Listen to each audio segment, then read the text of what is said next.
Yeah, go, go, go, go. Behind the front, PC, behind the front.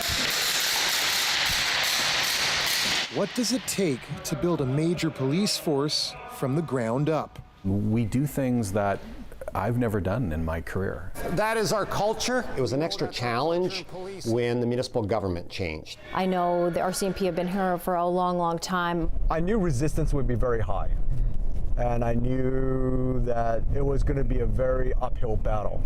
It'll be poignant for us, bittersweet in some ways, to turn the reins over to the Surrey Police Service. Surrey has long been the largest city in the country under local RCMP jurisdiction. But in the years leading up to the 2018 municipal election, mounting concerns of crime and public safety. Surrey's 31st shooting of the year. Shots fired, gang war. Kind of tired of all the shootings in Surrey. I'm tired of guns. I'm tired of the syringes all over the streets. Gang violence and the deadly drug crisis put city policing at the top of the ballot box. We want our city safe again. Mayoral candidate Doug McCallum pledged to replace the RCMP with a municipal police force, and he won. You will be seeing your own Surrey Police Force. At the first council meeting, a successful vote to terminate the city's contract with the RCMP set this colossal change in motion. Policing is apolitical. Meet Norm Lipinski, a guy we quickly learned runs on a tight schedule. He's also the Surrey Police Service's top cop, a job he landed in 2020. We marked the beginning of Surrey's police transition. What was it that drew you to SPS and kind of the challenge taking on this role? That's it exactly. It is the challenge of taking on the role. I like to build things, I like to build teams, and here we are. It's a brand new organization. It's an ability to put my fingerprint on it. And you could call this one of those fingerprints. This is where we first met Norm, leading a batch of fresh recruits for a ceremonial run with the chief, a tradition he picked up during his days in Edmonton. In our recruit training there, we always ran with senior management. We are the PD. We are the PD. The mighty, mighty PD. Mighty, mighty PD. SPS. SPS. We always line up in twos because in policing you always have a partner. You got to depend on a partner. And then there's the cadence songs that we do, and that provides some sense of unity, that provides some sense of team. These future officers headed next to BC's Justice Institute for 6 months of training, but not without some parting wisdom. You have to have that place inside yourself where you can go to when the things get rough, and you pull that out, and you power through. This cohort, part of a massive pipeline of officers needed to fill the force. The Surrey Police Service needs to hire 785 officers. It's about halfway there with 446 hired to date.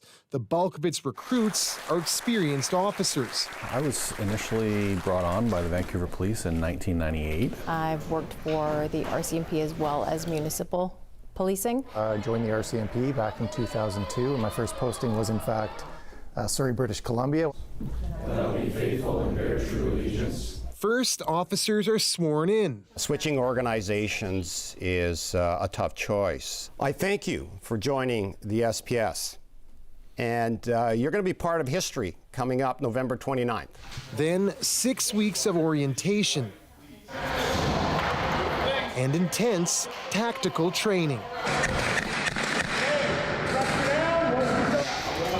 The bulk of it takes place in a municipal warehouse turned training facility large enough to handle the hundreds of officers that still need to be hired. You can teach an old dog new tricks. Among the latest cohort of SBS trainees is a familiar face, Lindsay Houghton, a former media officer for the VPD. Officers will be linking up with investigators. I'm not a young dog anymore, but it's fantastic training. They push you to the limits. He'll be tackling the same role for the SPS, but not without sweating through intense training first.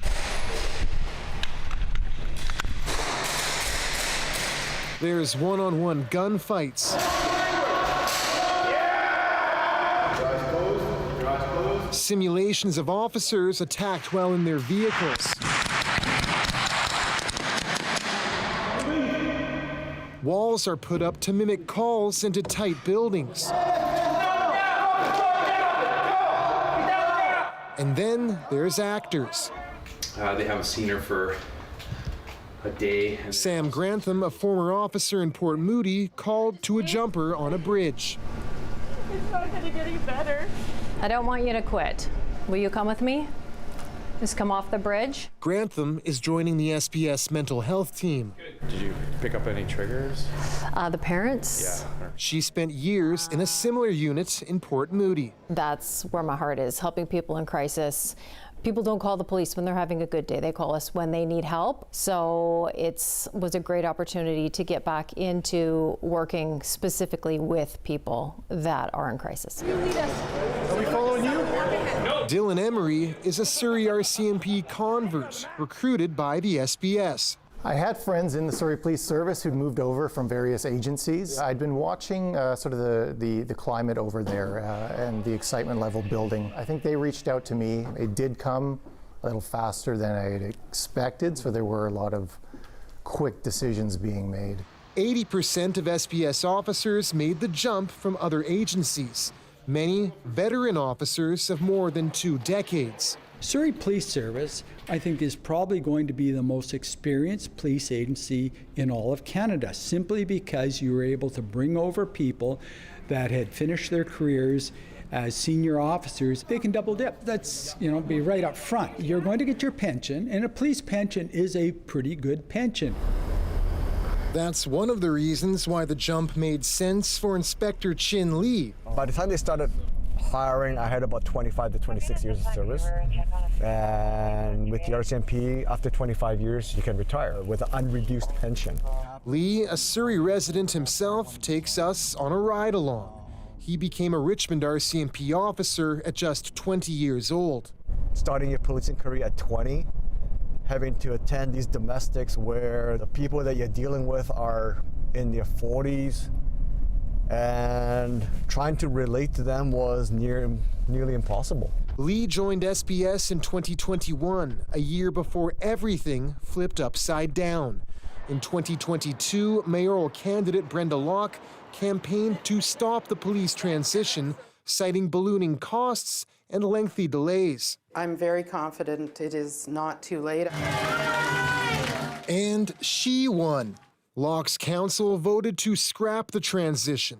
Pressure then turned to the province to make the final call: stick with the SPS or revert back to the RCMP. There needs to be a proper plan put together that addresses the issues around adequate and effective policing. With 400 officers and employees already hired, BC's public safety minister at the time ultimately decided it was best to forge ahead. Locke countered with a Supreme Court challenge, which failed, accepting defeat earlier this year. While I'm disappointed by the outcome of the judicial review, I accept the decision. Locke's office has said little about the policing transition since. Our requests for an interview weren't answered. Critics say the delays cost the city tens of millions of dollars. The largest impact is the cost factor. The wasted money that was spent on this schoolyard behavior dispute. During that period of uncertainty, 36 SPS members left. 8 eventually came back. That's been the most challenging time in the past 3 years, was when the uncertainty was in the air. Lee is still perplexed the local government attempted to reverse course. I don't understand how any local government would not be interested in having a say in their own police force. Like, when you think about it, you have a police force that has a police board that you, as the mayor, have a say in. Chief, thank you so much. As the transition day approaches, excitement, but also confusion as reports surface that a transition deal between the RCMP and SPS still isn't in place just 3 weeks out. So we've got this little bit of conflict left in place. The issue downplayed on both sides. We're putting together final touches on the plan, so everybody understands what the plan is. We will work with the Surrey Police Service to deliver the chief's priorities and objectives. Both have since finalized plans to split up the city, with SPS taking on Newton and Whalley at first, while the RCMP polices South Surrey, Cloverdale, Fleetwood, and Guildford. The RCMP will technically report to the province as it scales down. The wind down will take 2 years to make sure policing stays consistent and give departing officers time to relocate. Equipment and signage is another big part of the equation. Dozens of police vehicles are getting transferred over. New decals printed at this warehouse. Each car takes approximately 3 hours to remove the graphics. We got to polish them up and then reinstall the graphics for about another 3 or 4 hours. The handover ramps up as November 29th approaches. On the transition's eve, signs outside the Surrey RCMP detachment taken down for the first time in decades, marking the end of an era. It's just before midnight and we're outside the current Surrey RCMP detachment. The Chief Constable of SPS is going to make a historic broadcast to officers across the city. He's invited us inside to capture the moment. This is Uniform 1, Chief Constable Lipinski, signing on for duty. All units, this marks the first official radio broadcast for Surrey Police Service as the City of Surrey's police of jurisdiction. We thank the Surrey RCMP for their 73 years of service and the members who continue to support policing in Surrey. Surrey Police Service, congratulations on this historic moment. To all members, take care of each other and stay safe. A milestone 6 years in the making. The Surrey Police Service still far from a full force, but unquestionably in charge. John Hernandez, CBC News, Surrey.